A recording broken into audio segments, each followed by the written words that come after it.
తప్పు చేశాం, ఆ తప్పు ఇంకొకసారి చేయొద్దని కూడా మిమ్మల్ని అందరినీ కోరుతున్నా. మన రాష్ట్రం ఇప్పటికే 20 ఏళ్ళు వెనక్కిపోయింది. మళ్ళీ మన రాష్ట్రం గాడిలో పెట్టాలంటే విజన్ని ఉన్న నాయకుడు, మహిళల ఆశాజ్యోతి,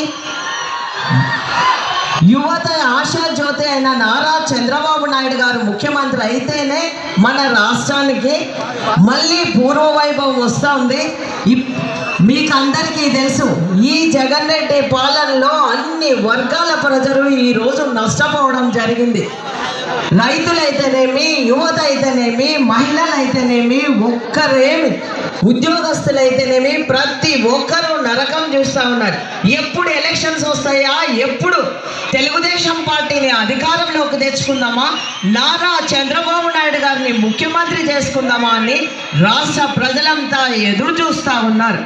అంతేకాకుండా గతంలో మన పాణ్యం నియోజకవర్గంలో చంద్రబాబు నాయుడు గారు ముఖ్యమంత్రిగా ఉన్నప్పుడు మనకి ఓర్వకల్లు మండలంని ఇండస్ట్రియల్ హబ్గా చేసి ఎన్నో పరిశ్రమలు తీసుకొచ్చిన ఘనత చంద్రబాబు నాయుడు గారిది.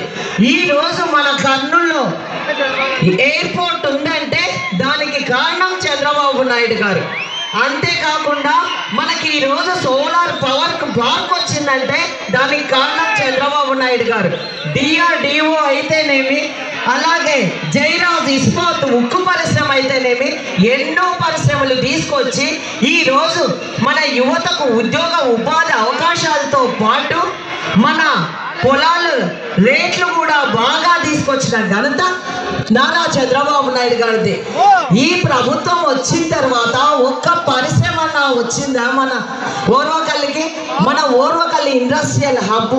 అంతేకాకుండా కేంద్రం కూడా నోటుగా ప్రకటించింది. కేంద్రం నుంచి ఒక్క పైసా నిధులు కూడా తెప్పించలేకపోయినారు.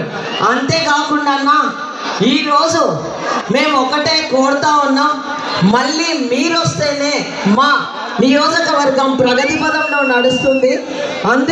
అంతేకాకుండా ఇక్కడ వైసీపీ అభ్యర్థిగా పోటీ చేస్తున్న అతను భూ బకాసురుడన్న మా ప్రజల భూములన్నీ కబ్జాలకు గురవుతా ఉన్నాయి. ప్రధానంగా వాటిని రక్షించాల్సిన బాధ్యత కూడా మీ పైన నేను ఈ సందర్భంగా తెలియజేస్తా ఉన్నా. సెంటు స్థలాలు వదిలిపెట్టడం లేదు, ఎర్రమట్టి వదిలిపెట్టడం లేదు, భూములు వదిలిపెట్టడం లేదు. ఈ భూ బకాసుల కింద పాణ్యం నియోజకవర్గ ప్రజలంతా వణికిపోతా ఉన్నారు. కాబట్టి మీరు వచ్చిన తర్వాత వీటిని తప్పకుండా అరికట్టాలని, వీటిపై ప్రత్యేక చర్య తీసుకోవాలని కూడా నేను ఈ సందర్భంగా మీకందరికీ తెలియజేస్తా ఉన్నా. ఏది ఏమైనప్పటికీ మనకు చంద్రబాబు నాయుడు గారు ముఖ్యమంత్రి కాబోతా ఉన్నారు. తప్పకుండా మా నియోజకవర్గ సమస్యలను మీ ముందుంచుతున్నాను. మాకు అలాగే ముఖ్యంగా సీఎం సొంత జిల్లాకే నీరు అందించే అలగనూరు రిజర్వాయర్ అయిందన్నా, అక్కడ కట్ట తెగితే 3 కోట్లతో అయ్యే పనికి వీళ్ళు కమిషన్ల కోసం పోయి అక్కడ పని జరగకుండా 4 సంవత్సరాలు అయింది. సాగునీరు తాగునీరు లేక ఎంతో ఇబ్బంది పడుతూ ఉన్నారు. మన ప్రభుత్వం వచ్చిన వెంటనే అలగనూరు రిజర్వాయర్ మరమ్మతులు చేపట్టి ప్రజలకు సాగునీరు తాగునీరు అందించాల్సిందిగా మిమ్మల్ని కోరుతా ఉన్నా. అంతేకాకుండా కేసీ కెనాల్కు చివరి ఆయకట్టుకు నీళ్ళు ఇవ్వాలన్న ఉద్దేశంతోనే అక్కడ వెలగమాన్ డ్యామ్ ఉంది, దానికి ఒక ఫీడర్ ఛానల్ని ఏర్పాటు చేస్తే అక్కడ దాదాపు ప్రతి గ్రామాలు సస్యశ్యామలం అవుతాయి.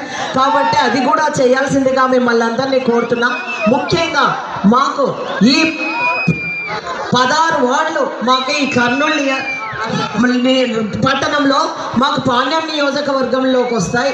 ఈ 16 వార్డులకు రోజు నీళ్లు రావడం లేదు, 2 రోజులకు ఒకసారి నీళ్ళు వస్తాయి. ఆదాయం అంతా మాకు కార్పొరేషన్కు మా వార్డుల నుంచే ఉంది. కాబట్టి మాకు